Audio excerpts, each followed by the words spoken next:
say the biggest challenge I've got with this shop, I would say would probably be getting people to understand exactly what we do, right? So classic only is a thing. It's like it's really, it looks cool on a t-shirt, but it doesn't really explain in depth enough what we do. So I want to welcome to the show Jared Hesse, operator of Gentleman John's Barbershop here in Lynchburg, Virginia. Jared, thanks so much for taking time to join us on the show today. Yeah, man. Looking forward to it. So obviously, beautiful place next door. We're here in the hopefully future expansion of everything. Yeah. And I told you when I first met you, I remember this space coming to it about 5 years ago when this was an old school classic barber shop with that. But I gotta know, how in the world do you get started down the road of being a barber? Wow. Well, you know, you say that this shop was classic. So this shop that we're sitting in now actually was more of it was called modern barbershop, right? But it was more of a 70s, yeah, right? 70s era, like, you know, like polyurethane on all the walls. You know, he had, you know, like a lot of stuffed animals, hunting trophies. And he never updated it until, you know, we actually came in here and painted the place, and he recently moved out. But yeah, so for me, the way I got started was I just started cutting hair at home. You know, I remember I got one bad haircut from a guy that was an elderly barber. He was probably in his 80s, and I just remember I had like a line around my head, and I went home. I had some clippers, and I just kind of fixed it. What I thought was fixing it. And I remember going to school, and a kid on the school bus said, "Who cut your hair?" And I said, "Well, I did." He's like, "Well, can you do mine?" And then before you know it, I had kids lined up in our basement at the house, you know, cutting on a stool in the garage. You know, we had a pool table. My dad had a pool table, so we, you know, it turned into like a little hangout, and it was fun. You know, through high school, I remember one night I played for Heritage, and the kids from EC Glass were there on a Thursday night. The night before, we're going to play them tomorrow at Friday in football. So that was one of my best memories of, you know, the barbershop in the basement was, you know, the opposing team. We're talking junk, and it was just, I mean, it was fun. I had no idea at the time that I was going to ever do it as a career, but that's how I got started. And then, you know, of course, was cutting hair in college. Went to play college football for a year, and in the locker room, the bathroom, cutting hair. And one of my friends, a guy named Ed, I was in high school with, actually played high school football with, he came to visit, and he said, yeah, you know, he told me where, you know, where he was cutting at, and here in a home in Lynchburg. And he said, you know, that the guy was, you know, the owner was, you know, looking for barbers. And so it worked out for me to come home, go to school at Liberty for free, do my apprenticeship while I was in college, and kind of did both, and then just kind of worked my way out of college. Colleges at the time wasn't for me, and saw it as a career opportunity. And, you know, a few years later, we opened up our own shop, and then, you know, the rest is history. So you got a whole family of people now that are taking care of people as far as cutting hair, right? Yeah. So we have two barbershops here in Lynchburg that my partner and I still maintain and manage. We have a beauty salon that a lady that worked with us, she just expanded really fast. We ended up buying a building with her. Her name's Christy, and so now she has her own salon. And, you know, and this shop was just basically my own vision of, like, I mean, after 25 years of doing something, you kind of figure out, you know, what you really like and don't like about the business. And man, this business, this shop is like my dream shop of, like, how to really, like, do it right, and how to really, like, respect the trade, you know, because I mean, I've done so much research over the last several years, in the process of like educating myself, you know, hair shows, seeing other barbers work, you know, just trying to really just educate myself, because once we started the barber school, now I've got to learn how to teach. And if you got, you know, to learn how to teach, you got to know what to teach. So anyway, I mean, I just wanted a place I could really respect the trade, because after doing so much research, when you start looking at like the golden age of barbering, like early, you know, like late 1800s into the early 1900s, you know, the barber trade thrived even during the Great Depression. And if you look at how men cut hair back then, I mean, it was skill. It was, you know, clipper over comb, scissor over comb, you know, putting their hands in hair. That's when men, you know, pomade was big, and just men had style. You know, there was a certain look that you just knew. You know, if you see any movie from that era, all the men have a nice style to their hair. You know, and so that was basically what I wanted to do. Was I wanted to take it back to how it's supposed to be. You know, and just do it right, using today's technology of, you know, all this appointment stuff where everybody's time is so valuable now. Right now, you book your appointment, you come in, it's your turn, you don't have to wait. And so, yeah, you mentioned with that as far as the certain way that people carried themselves back then, that they took it serious with that they were, if you watch Mad Men or anything like that, and you're looking back at the days of the ad agencies, and you've got guys in three-piece suits and everything. I remember looking at pictures of my mom's father and my grandmother, and they were standing beside the car, and you know, the cars just had the different look then, that classic feel to them.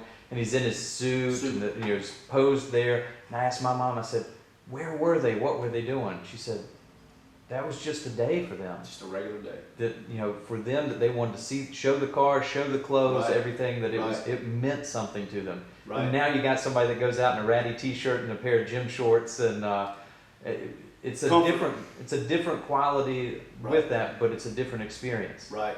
So I know with coming into your barbershop, especially, here in Lynchburg, I've been to other places before when I moved here years ago, and I showed up at one, and it was an elderly gentleman. I went in, I sat down at the chair. He said, what do you want?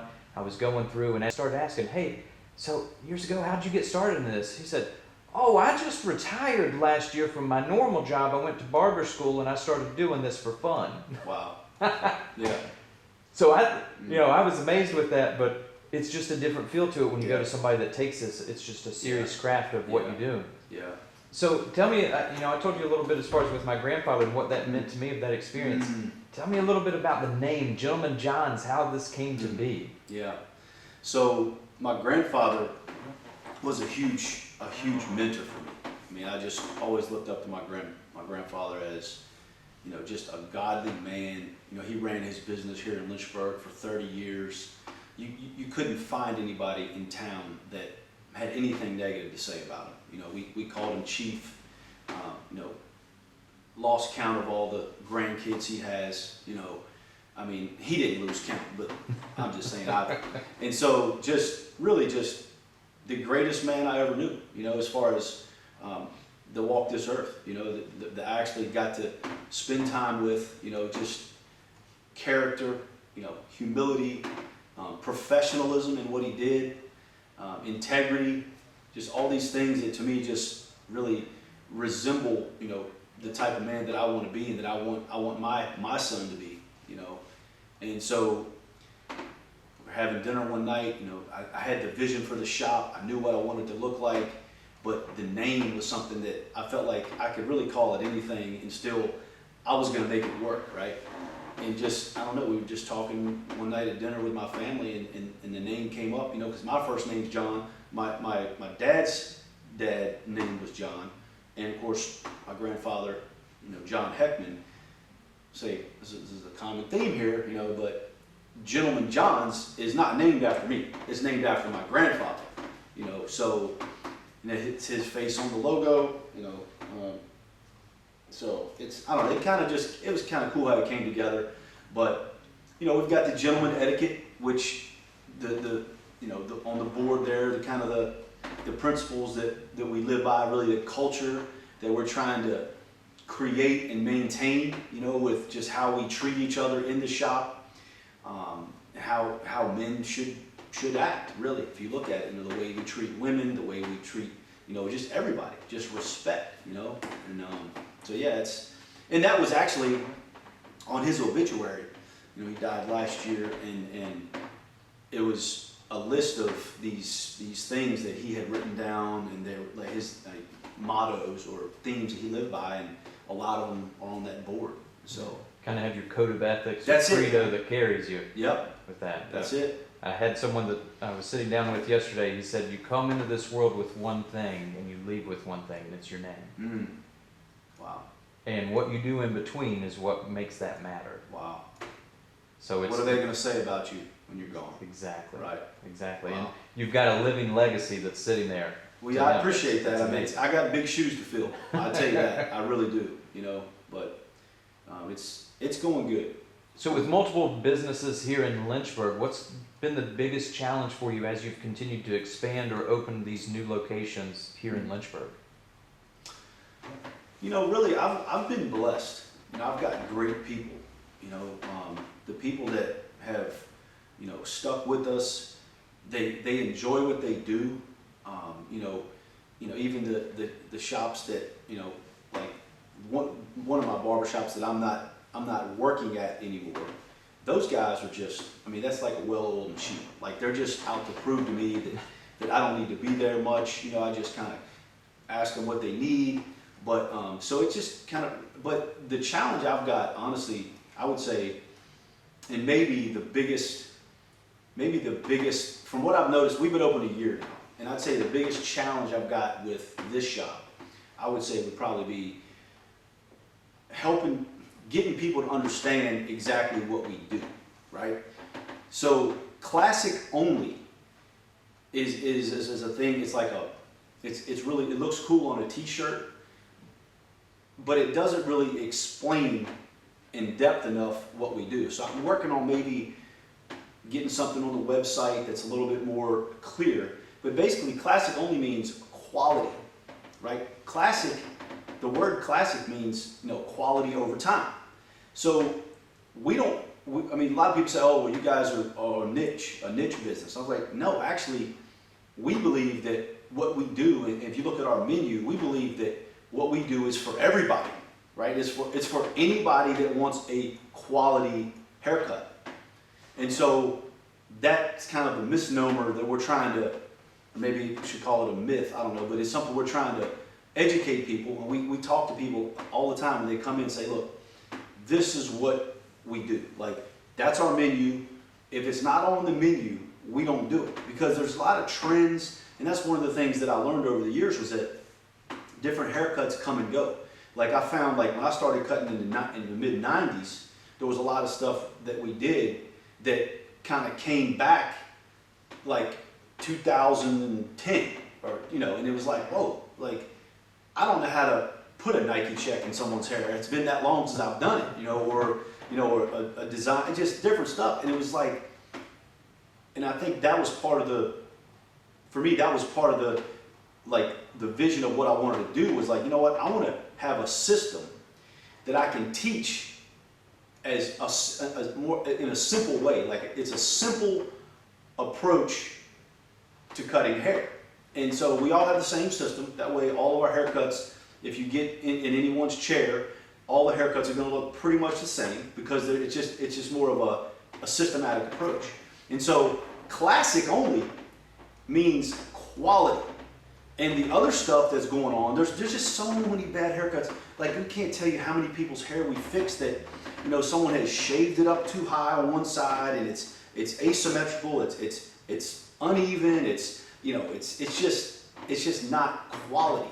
And so we wanted to just get that point across that, you know, we're for everybody. Like, we have a systematic approach to cut anyone's hair. Long, short, but it's going to have a certain look if it comes from Gentleman John's. You know, we're going to have the neck is going to be tapered. You know, everything's going to be blended, you know, and it's going to be quality. So that is the biggest problem we're having is it, And I wouldn't say it's a problem. It's just one of the things that it's like, if I could go back and start over, I would have been more clear about what exactly classic only means. Yeah, I mean, if you're stepping in and you see, obviously you know from the get-go that it's a different experience. You guys are wearing a different, Right. clothing Take than it what you're serious. used to. We're taking it serious, and we want to present ourselves as professional, right? The first impression you should get when you walk in is like, wow, these people take this serious. Like, this isn't just a, something that someone's doing on the side. Yeah. And that's part of my main idea too, is that so many people, so many men, mainly men, back in the golden age, there wasn't many women barbers, and there's nothing wrong with, I got 2 women barbers now, but men provided for their families through the Great Depression using this trade. So how can you disrespect it? How can you make it less than what it is by just halfway doing it, or do it on the side? Or no, this is a way you can make a good living for your family. This is a career. And I don't think there's enough people out there taking it serious. Well, to help people take it serious, what are some of the relationships you've had along the way that helped you out with opening business, or just kind of learning the mindset of how do I do this the right way? So I started to buy old barber chairs, and I can remember each barber chair has a story.